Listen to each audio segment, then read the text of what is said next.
Hi guys, welcome back to Akash 360. இன்னைக்கு நம்ம சேனல்ல பார்க்க போறது எலக்ட்ரிசிட்டி பில்ல வந்து எப்படி நம்ம 70% வந்து ரெடியூஸ் பண்ணலாம் அப்படினா பார்க்க போறோம். நம்ம லாக் டவுன்ல எல்லாரும் வர்க் ஃப்ரம் ஹோம் வந்துட்டோம். அதனால உங்களுக்கு எலக்ட்ரிசிட்டி பில் எல்லாமே அதிகமா வந்துட்டே இருக்கும். அதை எப்படி வந்து குறைக்கலாம் அப்படினா இந்த வீடியோல டிப்ஸ் மாதிரி சொல்ல போறேன். எல்லா ப்ரூஃப் எல்லாமே அட்டாச் பண்ணிருக்கேன். அதனால உங்களுக்கு 2000 ரூபாய் வரைக்கும் நீங்க வந்து சேவ் பண்ணலாம். அது எப்படினா ஒவ்வொண்ணா நான் சொல்ல போறேன். மொத்தம் 6 டிப்ஸ் சொல்லிருக்கேன். நீங்க ஒண்ணே மிஸ் பண்ணாலும் கண்டிப்பா இத வந்து இவ்ளோ சேவ் பண்ண முடியாது. அதனால full வீடியோ வந்து ஸ்கிப் பண்ணாம ஒவ்வொரு ஸ்டெப்பா வந்து பார்த்து தெரிஞ்சுக்கோங்க. வீடியோ பார்க்கிறதுக்கு முன்னாடி நம்ம சேனலுக்கு ஃபர்ஸ்ட் டைம் வந்திருந்தீங்க அப்படினா கீழ உள்ள ஒரு லைக்கை வந்து தட்டி விட்டுக்கோங்க. அதுக்கு அப்புறம் Subscribe பட்டனை பிரஸ் பண்ணிக்கோங்க. அதுக்கு பக்கத்துல உள்ள பெல் ஐகான்ல ஆல்னு செலக்ட் பண்ணிக்கோங்க. அப்பதான் நான் போற நோட்டிபிகேஷன் எல்லாமே உங்களுக்கு வந்துட்டே இருக்கும்.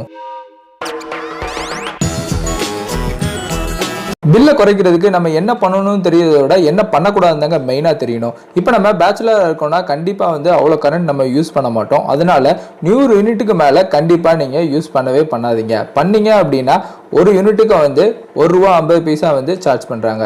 இப்போ நீங்கள் ஃபேமிலியாக இருக்கீங்க, ஒரு 2 பேர் இருக்கீங்க, 2 கிட்ஸ் இருக்கீங்க அப்படின்னா கண்டிப்பாக 200 யூனிட்ஸ்க்கு மேலே நீங்கள் யூஸ் பண்ணாதீங்க. சப்போஸ் நீங்கள் யூஸ் பண்ணீங்க அப்படின்னா ஒவ்வொரு யூனிட்டுக்கும் ₹3 வந்து சார்ஜ் பண்ணுவாங்க. நெக்ஸ்ட் குரூப்பாக இருக்கீங்க, பெரிய ஃபேமிலியாக இருக்குது அப்படின்னா கண்டிப்பா வந்து 500 யூனிட்ஸ் மேல நீங்க யூஸ் பண்ணாதீங்க. பண்ணீங்க அப்படின்னா ஒரு யூனிட்டுக்கு ₹6.60 வந்து சார்ஜ் பண்ணுவாங்க. நெக்ஸ்ட் எல்லாருமே கவனிக்க வேண்டிய முக்கியமான பாயிண்ட், ஒரு லிமிட்டுக்கு மேல போறோம் அப்படின்னா அது கீழே உள்ள லிமிட் அமௌண்ட்ஸும் பாத்தீங்க டிஃபர் ஆயிட்டே வரும். இப்போ எக்ஸாம்பிள் 200க்கு பாருங்க, உங்களுக்கு நார்மலா தான் இருக்கு. 500க்கு பிலோ பார்த்தோம் அப்படின்னா உங்களுக்கு பாருங்க 100 to 200 யூனிட் ₹1.50 வந்து ₹2 மாறிடுச்சு. ஸோ இந்த மாதிரி ஒவ்வொரு இது லிமிட்டுக்கும் பார்த்தீங்க அப்படின்னா அந்த கீழே உள்ள லிமிட்டுக்கும் அமௌண்ட் மாறிக்கிட்டே இருக்கும். டிப் 1, குண்டு பல்ப் வந்து எல்லாருமே நம்ம வந்து வீட்டில் வந்து யூஸ் பண்ணிட்டு இருக்கோம். அதுக்கு தேவையான கரண்ட் வந்து 60 வாட்ஸ்லேருந்து 100 வாட்ஸ் வரைக்கும் எடுக்குது. கண்டினியூஸாக 10 ஹவர்ஸ் ஓடிச்சு அப்படின்னா ஒரு யூனிட் வந்து அது வந்து எடுக்கும். இப்போ வர எல்இடி எல்லாமே வந்து சேம் பிரைட்னஸ் தான் உங்களுக்கு கொடுக்குது. இப்போ நான் ஒரு எக்ஸாம்பிளுக்கு உங்களுக்கு சொல்கிறேன். 5 மணி நேரம் வந்து நீங்கள் டெய்லி யூஸ் பண்ணீங்க அப்படின்னா ஒரு யூனிட் வந்து 2 நாளில் இது வந்து எடுக்குது. இதே இது 2 மாதத்துக்கு 30 யூனிட் கிட்டத்தட்ட ₹90 ஆகுது உங்களுக்கு. இதே இது நீங்கள் எல்இடி யூஸ் பண்ணீங்க அப்படின்னா 5 ஹவர்ஸ் டெய்லி ஒரு யூனிட் 20 டேஸில் தான் உங்களுக்கு எடுக்குது. அப்போ 2 மாதத்துக்கு மொத்தமே 3 யூனிட் தான், மொத்தம் ₹9 தான். அப்போ உங்களோட சேவிங்ஸ் எவ்வளோன்னு பாருங்க, கிட்டத்தட்ட ₹81 நீங்கள் வந்து சேவ் பண்ணுறீங்க. நெக்ஸ்ட் டிப் 2, எல்லாருமே வீட்டில் வந்து ஃப்ளோரசன்ட் டியூப்லைட் தான் இன்னும் யூஸ் பண்ணிட்டு இருக்கோம். அதுக்கு தேவையான எலக்ட்ரிசிட்டி வந்து 36 வாட்ஸ். இப்போ புதுசாக எல்இடி வந்திருக்கு. அது வந்து இதில் பாதி 18 வாட்ஸ் தான் யூஸ் ஆகுது. இப்போ நம்ம பல்ப் வாங்கணும்னா ₹40 ஆகும், சோக்கு ₹220 ஆகும், டோட்டலாக ₹260 ஆகுது. 1 இயர் வாரண்டி கொடுக்குறாங்க சோக்கு, பட் அவ்வளோ நாள் வராது கண்டிப்பாக. ஸோ நம்ம எலக்ட்ரிஷியனுக்கு ஒன்றும் ₹100 கீழே வந்து எலக்ட்ரிஷியன் வரவே மாட்டாங்க. அப்போ டோட்டலாக கணக்கு போட்டிங்க அப்படின்னா உங்களுக்கு ₹360 வருது. இதே இது நீங்கள் புது எல்இடி வாங்கினீங்கன்னா ₹400 தான். 2 வருஷம் வாரண்டி கொடுக்குறாங்க, கண்டிப்பாக 2 வருஷத்துக்கு மேலே இது வருங்க. இப்போ ஒரு எக்ஸாம்பிள் சொல்கிறேன். 28 ஹவர்ஸ் வந்து ஒரு பல்ப் எரிஞ்சிச்சு அப்படின்னா ஒரு யூனிட் வந்து உங்களுக்கு எடுக்கும். இப்போ டெய்லி நம்ம வந்து ஒரு 6 ஹவர்ஸ் யூஸ் பண்ணோம்னு வச்சுக்கோங்களேன், ஒரு யூனிட் வந்து 4.5 டேஸில் எடுக்குது. அப்போ 14 யூனிட் வந்து 2 மாதத்துக்கு எடுக்குது. டோட்டலாக ₹42 வருது. இதே இது எல்இடி யூஸ் பண்ணோம் அப்படின்னா பாதிக்கு பாதி உங்களுக்கு ₹21 முடிச்சிடலாம். அப்போ உங்களோட சேவிங்ஸ் அமௌண்ட் எவ்வளோ பார்த்தீங்க அப்படின்னா ₹21 அது வந்து நீங்கள் சேவ் பண்ணிக்கலாம். நெக்ஸ்ட் டிப் 3, வீட்டில் அதிகமாக யூஸ் பண்ணுறது ஃபேன் தான். ஏன்னா காலையிலே ஓடும், ராத்திரி ஓடும், எப்பயுமே ஓடிட்டே இருக்கும். ஸோ அதுக்கு தேவையான எலக்ட்ரிசிட்டி வந்து 80 வாட்ஸ்லேருந்து 100 வாட்ஸ் ஆகுது. ஸோ உங்களுக்கு ஒரு நாளைக்கு 20 மணி நேரம் ஓடிச்சு அப்படின்னா ஒரு நாளைக்கு 2 யூனிட் வந்து எடுக்குது. அப்போ 2 மாதத்துக்கு 120 யூனிட் ஆகுது, மொத்தம் ₹360 ஆகுது. இப்போ நான் சொல்கிற ஃபேன் யூஸ் பண்ணீங்க அப்படின்னா வெறும் 28 வாட்ஸ் தாங்க யூஸ் ஆகும். ஒரு யூனிட் வந்து 1.5 டேஸில் எடுக்குது. அப்போ 40 யூனிட் ஆகுது 2 மாதத்துக்கு, டோட்டலாக ₹120 வருது. அப்போ நீங்கள் பில் எவ்வளோ சேவ் பண்ணலாம் அப்படின்னா ₹240 சேவ் பண்ணலாம். நான் சொல்கிற ஃபேன் வந்து பிரஷ்லெஸ் டிசி மோட்டார் ஃபேன். அது வந்து உங்களுக்கு ₹3000 வரும், நார்மல் ஃபேனோட டபுளாக வரும். பட் நீங்கள் ஒரு வருஷத்துக்கு ₹2800 வந்து சேவ் பண்ணிக்கலாம். நெக்ஸ்ட் டிப் 4, நமக்கு தெரியாமையே வீட்டில் எலக்ட்ரிசிட்டி நிறைய வேஸ்ட் ஆகிட்டு இருக்கு. அது எப்படி அப்படின்னா ஸ்டாண்ட் பை டிவைசஸ். நம்ம ஒரு பிளக்கை யூஸ் பண்ணுறோம் அப்படின்னா அந்த சுவிட்சை ஆன் பண்ணியிருப்போம், திருப்பி யூஸ் பண்ணி முடிச்ச அப்புறம் அந்த சுவிட்சை வந்து ஆஃப் பண்ண மாட்டோம். அதனால எலக்ட்ரிசிட்டி கண்டிப்பாக வேஸ்ட் ஆகும். இப்போ டிவி ரிமோட் ஆஃப் பண்ணுறோம், பின்னாடி பிளக் ஆஃப் பண்ணுறது இல்லை. Laptop charger, cellphone charger, mixie, grinder எதுனாலும் யூஸ் பண்ணி முடிச்ச அப்புறம் நீங்கள் சுவிட்சை ஆஃப் பண்ணிடுங்க. இல்லை அப்படின்னா டெய்லி ஒரு யூனிட் வேஸ்ட் ஆகுது. 2 மாதத்துக்கு 60 யூனிட், டோட்டலாக ₹180 வேஸ்ட்டு. சுவிட்சை வந்து கரெக்டாக நம்ம ஆஃப் பண்ணிட்டோம் அப்படின்னா ₹180 நம்ம வந்து சேவ் பண்ணிக்கலாம். நெக்ஸ்ட் டிப் 5, ஃப்ரிட்ஜ் இல்லாத வீடே கிடையாது. எல்லா டீமே இப்போ வந்து ஃப்ரிட்ஜ் வந்துருச்சு. இப்போ வர புது ஃப்ரிட்ஜ் எல்லாமே 24 மணி நேரம் ஃபுல்லாக ரன் ஆனாலும் உங்களுக்கு ஃபேனோட கம்மியான எலக்ட்ரிசிட்டி தான் யூஸ் ஆகும். அப்படினாலும் எப்படி குறைக்கலாம்? தேவையில்லாமல் ஃப்ரிட்ஜை ஓப்பன் பண்ணக்கூடாது. ஓப்பன் பண்ணோம் அப்படின்னா ஹீட் உள்ளே போயிடும், கம்ப்ரஸர் அதிக நேரம் ரன் ஆகும், அதனால எலக்ட்ரிசிட்டி அதிகமாக யூஸ் ஆகும். எம்டியாக நம்ம ஃப்ரிட்ஜை வச்சாலும் கண்டிப்பாக பிடிக்கும். ஒரு டப் வந்து வாட்டர் உள்ளே வச்சுக்கோங்க. ஃபுல் லோடு பண்ணாலும் எலக்ட்ரிசிட்டி வந்து அதிகமாக இழுக்கும். ஸோ கரண்ட் வேஸ்ட் ஆகும் தேவையில்லாமல் உங்களுக்கு. இப்போ கேஸ்கெட்லாம் கரெக்டாக இருக்கா, லீக்கேஜ் இல்லாமல் இருக்கான்ட்டு அதை வந்து அப்பப்போ வந்து செக் பண்ணிக்கோங்க.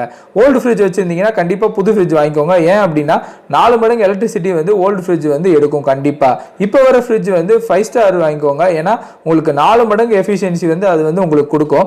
இப்போ 3 ஸ்டார் வாங்கியிருந்தோம் அப்படின்னா உங்களுக்கு 53 யூனிட்ஸ் ஓடுது 2 மாதத்துக்கு. ஸோ 159 ரூபா ஆகுது. நெக்ஸ்ட் அதே ஃப்ரிட்ஜ் வந்து நீங்கள் 5 ஸ்டாரில் வாங்கியிருந்தீங்க அப்படின்னா 2 மாதத்துக்கு 31 யூனிட்ஸ் தான் யூஸ் ஆகுது. அதனால 93 ரூபா தான் உங்களுக்கு வருது. ஃப்ரிட்ஜோட ரேட் வந்து 10,000 ரூபா டிஃபரன்ஸ் ஆகும். அதை மட்டும் பார்த்துக்கோங்க. இப்போ நம்ம அமௌண்ட் எவ்வளோ சேவ் பண்ணியிருக்கோம் அப்படின்னா 66 ரூபா நம்ம வந்து சேவ் பண்ணியிருக்கோங்க. Next tip 6. ஏசி இல்லாத வீடே கிடையாது. எல்லா வீட்லையும் இப்போ ஏசி கண்டிப்பாக வந்துருச்சு.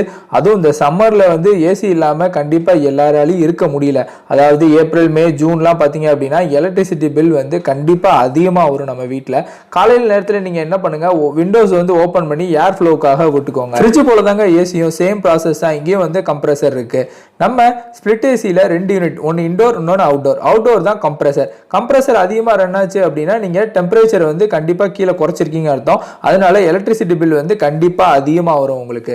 நம்ம 26லேருந்து 28 வச்சுக்கோங்க. அது உங்களுக்கு ரொம்ப கம்ஃபர்டபுளாக இருக்கும். ப்ளஸ் எலக்ட்ரிசிட்டி வந்து நீங்கள் வந்து ரொம்ப சேவ் பண்ணலாம். நம்ம மதுரையில் வந்து 27 டிகிரி தான் உங்களுக்கு ராத்திரி இருக்குது. ஸோ அதுவே உங்களுக்கு ரொம்ப கம்ஃபர்டபுளாக இருக்கும். அப்படியே உங்களுக்கு வந்து ரொம்ப ஸ்வெட் ஆகிற மாதிரி தெரிஞ்சு கரெக்டாக இல்லை அப்படின்னா நீங்கள் உங்கள் வீட்டு ரூம் சைஸுக்கு ஏற்ற மாதிரி டென் வாங்கலைனாலும் இந்த பிரச்சனை வரும்.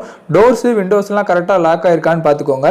வின்டர் சீசனில் அதிகமாக யூஸ் பண்ணாமல் வச்சுருந்தீங்க அப்படின்னா கண்டிப்பாக வந்து சர்வீஸ் பண்ணிக்கோங்க. அதனால கூட இஷ்யூ வரலாம்.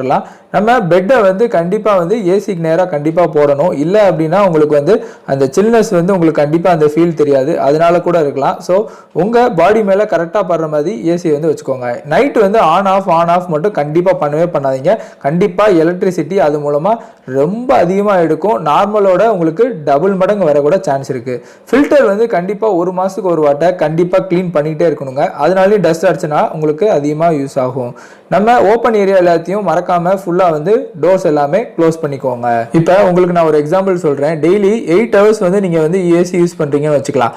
ஒரு டன் ஏசி அது வந்து உங்களுக்கு 1500 வாட்ஸ் வந்து யூஸ் பண்ணும். அதாவது கம்ப்ரஸர் எப்போல்லாம் ரன் ஆகுதோ அப்போ மட்டும் தான் உங்களுக்கு 1500 வாட்ஸ் யூஸ் ஆகும். சில நேரம் ஓவர்லோட் அப்போ 1800 வரைக்கும் போக கூட உங்களுக்கு சான்ஸ் இருக்குது. இப்போ 8 ஹவர்ஸ் வந்து டோட்டல் ரன் ஆகும்போது 4 ஹவர்ஸ் தான் உங்களுக்கு கம்ப்ரஸர் வந்து ரன் ஆகுது.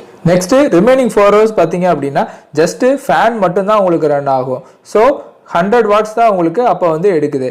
டோட்டலாக கம்ப்ரஸர் 4 ஹவர்ஸ் எடுக்குது. டோட்டலாக வந்து 6000 வாட்ஸு. ரிமைனிங் 4 ஹவர்ஸ் வந்து ஃபேன் மட்டும் தான் ஓடுது. அதனால உங்களுக்கு 400 வாட்ஸு. இப்போ டோட்டலாக நீங்கள் கால்குலேட் பண்ணீங்க அப்படின்னா 6000 + 400 6400 வாட்ஸு. 6.4 units per day. நம்ம ஏசி யூஸ் பண்ணுறதுனால கண்டிப்பாக வந்து உங்களுக்கு 500 யூனிட்ஸ் மேலே ஓடிடும். ஒரு யூனிட்டுக்கு வந்து 6 ரூபா 60 பைசா. நம்ம ஆவரேஜாக 6 ரூபா வச்சுக்குவோம். அப்போ 2 மாதத்துக்கு எவ்வளோ வரும் ஏசி ஒன்றா பார்த்தோம் அப்படின்னா ஒரு நாளைக்கு 38 ரூபா 40 பைசா. அப்போ 2 மாதத்துக்கு 2304 ரூபா உங்களுக்கு டோட்டலாக ஆகுது. இப்போ நம்ம சொல்கிற மாதிரி நீங்களாம் பண்ணீங்க அப்படின்னா 4 ஹவர்ஸ் வர கம்ப்ரஸர் 2 மணி நேரம் தான் உங்களுக்கு ஓடும். அப்போ 2 மணி நேரம் ஓடினா எவ்வளோ வரும் உங்களுக்கு யூனிட்னா 4.3 யூனிட்ஸ் தான் உங்களுக்கு ஒரு டேக்கு ஓடுது.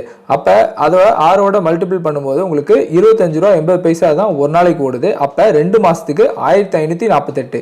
அப்போ 2 மாதத்தில் நம்ம எவ்வளோ சேவ் பண்ணுறோம் அப்படின்னா 756 ரூபா நீங்கள் வந்து சேவ் பண்ணிக்கலாம். நம்ம 500 யூனிட்ஸ் மேலே நம்ம யூஸ் பண்ணல அப்படின்னா நீங்கள் 6 ரூபா பே பண்ண தேவையில்ல. வெறும் 3 ரூபா பே பண்ணால் போதும். அதாவது பாதிக்கு பாதி நீங்கள் வந்து பே பண்ணால் போதும். இப்போ நம்ம பிஃபோர் ஆஃப்டர் சேஞ்சஸ் எவ்வளோ வருதுன்னு சொல்லிட்டு நம்ம செக் பண்ணிடலாம். ஃபஸ்ட்டு வந்து நம்ம பார்த்தது பல்பு. பிஃபோர் கரெக்ஷன் வந்து 90 ரூபா வந்துச்சு. ஆஃப்டர் கரெக்ஷன் வந்து 9 ரூபா. ஸோ சேவிங்ஸ் வந்து 81 ரூபா. Next tube light. Before correction 42 rupees. After 21 savings 21. Next fan. Before correction 360. After correction 120. So savings வந்து உங்களுக்கு 240. நெக்ஸ்ட்டு என்னெல்லாம் பார்த்தோன்னு பார்ப்போம். ஒன்றுன்னா ஸ்டாண்ட் பை. டோட்டலாக 180 ருபீஸ் வந்து நமக்கு வந்து வேஸ்ட் ஆச்சுன்னு சொன்னோம். இப்போ ஆஃப்டர் கரெக்ஷனுக்கு அப்புறம் 0 ருபீஸு. ஸோ சேவிங்ஸ் வந்து 180. ஃப்ரிட்ஜு டோட்டலாக ஒன்று வந்து 159 before correction. After correction 93 rupees. So savings டோட்டலாக 66. Next AC. நம்ம பிஃபோர் கரெக்ஷன் வந்து 2304. After correction 1548. சேவிங்ஸ் வந்து 756. இப்போ நம்ம பில்லு பார்க்கலாம். பிஃபோர் கரெக்ஷன் வந்து 661 யூனிட் ஓடிடுச்சு. ஸோ டோட்டல் அமௌண்ட் வந்து 2843. இப்போ ஆஃப்டர் கரெக்ஷன் அப்போ 339 யூனிட்ஸ் தான் ஓடி இருக்கு. So total amount 647. ஸோ நீங்களே பார்த்துருப்பீங்க 2 மாதத்தில் நம்ம எவ்வளோ சேவ் பண்ணியிருக்கோம் அப்படி பார்த்தீங்க அப்படின்னா டோட்டலாக 2196 ரூபா சேவ் பண்ணியிருக்கோம். நம்ம டிப்ஸை யூஸ் பண்ணி தான் இவ்வளோ சேவ் பண்ணியிருக்கோம். ஸோ ஃபஸ்ட்டு டிப் வந்து நார்மல் பல்ப் வச்சுருந்தீங்க அப்படின்னா எல்இடிக்கு மாற்றிக்கோங்க.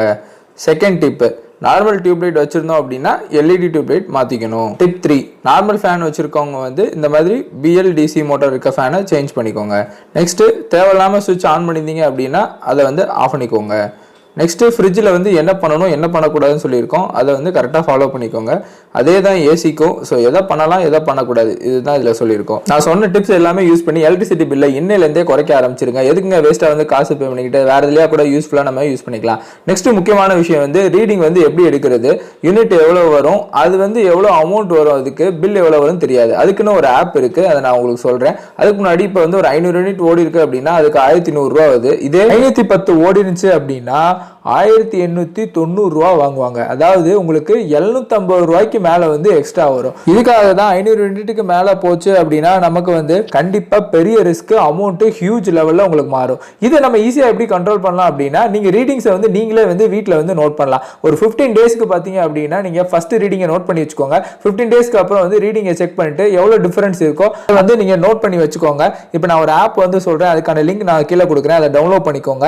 எவ்வளவு யூனிட் வந்திருக்கோ அந்த யூனிட் வந்து நீங்க இந்த ஆப்ல போட்டீங்க அப்படின்னா எவ்வளவு இபி அமௌண்ட் வரும்னு சொல்லிட்டு உங்களுக்கு எக்ஸாக்டா அப்படியே வந்து சொல்லிடும். ஸோ இதனால நீங்க வீட்லயே வந்து எவ்வளவு வரும் அப்படின்னு சொல்லிட்டு ஈஸியாவே வந்து நீங்க ப்ரெடிக்ட் பண்ணிக்கலாம். ஒன்றும் இல்லை, நம்ம ஜஸ்ட் போயிட்டு அந்த மீட்டரை மட்டும் செக் பண்ணணும், அவ்வளவுதாங்க. ஸோ இதுக்கு நம்ம சோம்பேறித்தனம் போட்டோம் அப்படின்னா கண்டிப்பா வந்து காசு அதிகமாக கட்டுற மாதிரி இருக்கும். இப்போ புதுசாக வந்திருக்க கவர்மெண்ட் என்ன சொல்றாங்க அப்படின்னா ஒரு மாசத்துல ரீடிங் எடுக்க போறோம் அப்படி மாதிரி சொல்றாங்க. இப்போ ஒரு மாசம் ரீடிங் எடுத்தாங்க அப்படின்னா கண்டிப்பா யூனிட்ஸ் வந்து ரொம்ப கம்மியா ஓடும். நமக்கு எலக்ட்ரிசிட்டி பில் எல்லாமே பயங்கரமா சேவ் ஆகும். கண்டிப்பா அது வந்துச்சு அப்படின்னா நம்ம சேனல்லே உங்களுக்கு வந்து நான் வந்து ஷேர் பண்றேன். இன்னைக்கு நம்ம வீடியோ வந்து ரொம்ப யூஸ்ஃபுல்லா வந்திருக்கும். எப்படி வந்து எலக்ட்ரிசிட்டியை குறைக்கலாம், ஏன்னா லாக்டவுன்ல நிறைய பேர் வந்து எல்லாமே வீட்டில தான் இருக்கும். ஸோ நிறைய கரண்ட் பில் வந்திருக்கும். ஸோ எப்படி ஈஸியாக குறைக்கலாம் எல்லாமே தான் டிப்ஸ் வந்து ஒன்னொன்னா வந்து சொல்லியிருக்கேன். ஸோ கண்டிப்பா எல்லாருக்குமே ரொம்ப பிடிச்சிருக்கும். கண்டிப்பா எல்லாருக்குமே இது ரொம்ப யூஸ் ஆகும். கீழே ஏதாவது டவுட்ஸ்னா கண்டிப்பா கமெண்ட்ஸ்ல கேளுங்க. உங்களுக்கு பிடிச்சிருந்தாலும் கீழே வந்து கமெண்ட்ஸ்ல வந்து கண்டிப்பா மென்ஷன் பண்ணுங்க.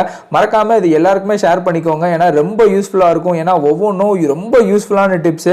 ஏன்னா வந்து கரண்ட் பில் வந்து ஒரு யூனிட்டுக்கும் வந்து நம்ம அவ்வளோ பே பண்ணிட்டு இருக்கோம். ஸோ அதனால யாருமே வந்து இதை வந்து வேஸ்ட் பண்ண வேணாம். மறக்காம எவ்வளோ ஃபார்வர்ட் பண்ண முடியுமோ உங்களுக்கு நீங்க ஃபார்வர்ட் பண்ணிக்கோங்க. சேனலுக்கு ஃபர்ஸ்ட் டைம் வரீங்க அப்படின்னா நம்ம சேனல் நேம் வந்து ஆகாஷ் 360 வியூஸ். இதுல வந்து நிறைய உங்களுக்கு இன்ட்ரெஸ்டிங் வீடியோஸ் கொடுத்துட்டே இருக்கும். நீங்க வந்து சப்ஸ்கிரைப் மட்டும் பண்ணிக்கோங்க. பக்கத்தில் உள்ள பெல் ஐக்கானை கிளிக் பண்ணிக்கோங்க. அதுல ஆல் செலக்ட் பண்ணிக்கோங்க. அப்பதான் நான் போடுற வீடியோஸ் எல்லாமே உங்களுக்கு நோட்டிபிகேஷனா வந்துட்டே இருக்கும். நம்ம சேனல்ல பாத்தீங்க அப்படின்னா ஃபுட் ரிவ்யூஸ் கொடுக்குறோம், மூவி ரிவ்யூ கொடுக்குறோம், இந்த மாதிரி ஆப்ஸ் எல்லாமே கொடுக்குறோம். சோசியல் நியூஸ் என்ன வருது அப்படின்றது அன்னன்னைக்கு வந்து டெய்லி அப்டேட்ஸ் மாதிரி உங்களுக்கு கொடுத்துறோம். ஃபாரின் டூர்ஸ் போகணும் அப்படின்னா பட்ஜெட்ல எப்படி போகலாம் அது எல்லாமே வந்து கொடுக்குறோம். அதுக்கப்புறம் கார் ரிவ்யூ, என்ன புது கார் வந்திருக்கு அது எல்லாமே கொடுக்குறோம். ஸோ இந்த மாதிரி இன்ட்ரெஸ்டிங் வீடியோஸ் வந்து ஒன்னொன்னா வந்து டிஃப்ரெண்ட் எல்லாமே வந்து ஆட் பண்ணிட்டே இருக்கும். ஃபாரின் கண்ட்ரிஸ் வந்து நிறைய எக்ஸ்ப்ளோர் பண்ணாத டிஃப்ரெண்ட் பிளேசஸ்லாம் நம்ம சேனல் நிறைய கொடுத்துருக்கோம். ஸோ செக் அவுட் பண்ணிக்கோங்க. எல்லாருமே வந்து இந்த வீடியோ பிடிச்சிருக்கும், லைக் பண்ணிக்கோங்க. மறக்காம நல்ல கமெண்ட் கொடுங்க. கீழே டவுட் இருந்தால் கமெண்ட்ஸ்ல கேளுங்க. ஸோ எல்லாருக்குமே மறக்காம ஷேர் பண்ணிக்கோங்க. தேங்க்யூ ஃபார் வாட்சிங்.